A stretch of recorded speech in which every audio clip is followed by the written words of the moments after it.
Welcome po sa aming channel. Dito pinag-uusapan yung mga topic sa baka na bihira ma-mention at pag-usapan.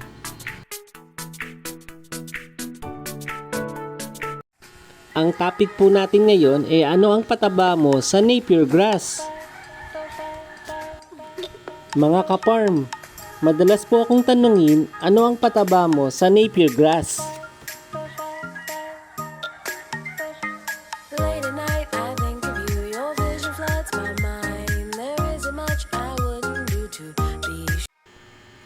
Sa katunayan po nito, may nagtatanong sa akin kung ano po yung ginagamit nating abono sa mga damong Napier grass namin. Sa farm po namin, nag-aalaga po kami ng baka at ang gamit po namin pagkain ay mga damong tanim at natural grass.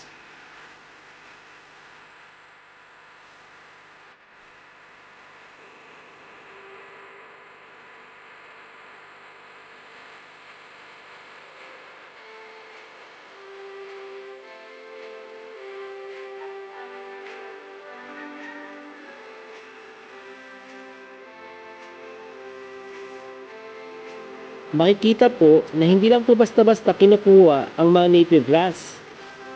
Nililinis din po natin maigi ang paligid nito.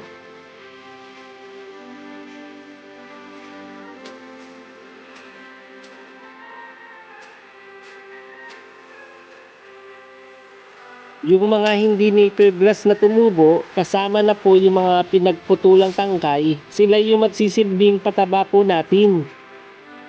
Kahit na matagal na nating tinanim yung mga damong ito, patuloy na mabubuhay pa din po at gaganda ang mga damo.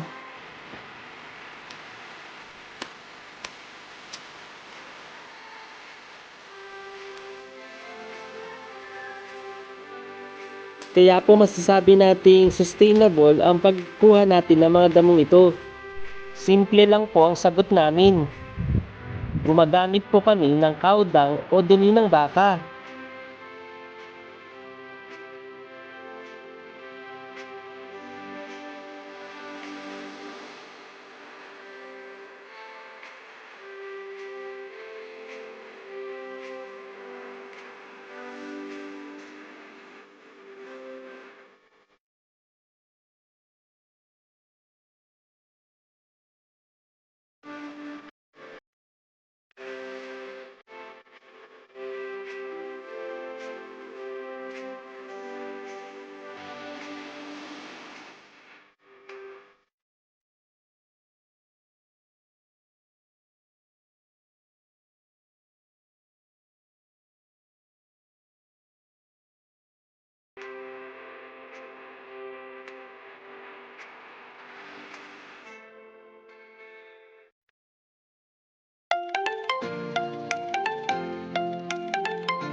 Hindi kailangan na mahal agad ang bibili nating pataba sa lupa para maging maganda ang tubo ng Napier grass.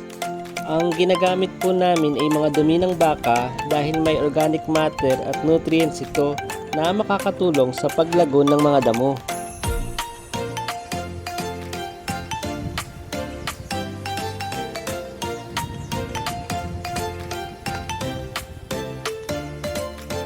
Pero ang importante, huwag po nating direktang ilagay ng sobra o bagong kuha ang dumi ng baka. Mas mainam pa rin na i-compost muna ito. Dapat patagalin muna para ligtas gamitin at hindi makasira ng halaman. Pagkatapos po ilagay sa paligid ng Napier grass, diligan po natin ito ng maayos.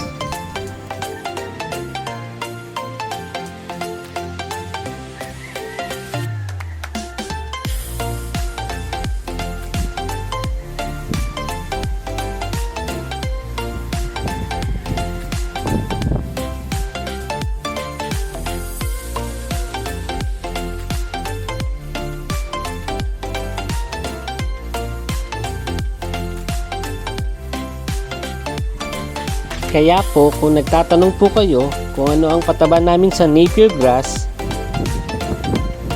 dumi ng baka lang mga ka-farm. Kaya kung gusto nyo ng mas maraming tips, tungkol sa pag-aalaga ng baka at pagtatanim ng napier grass, i-follow at subscribe ang channel natin.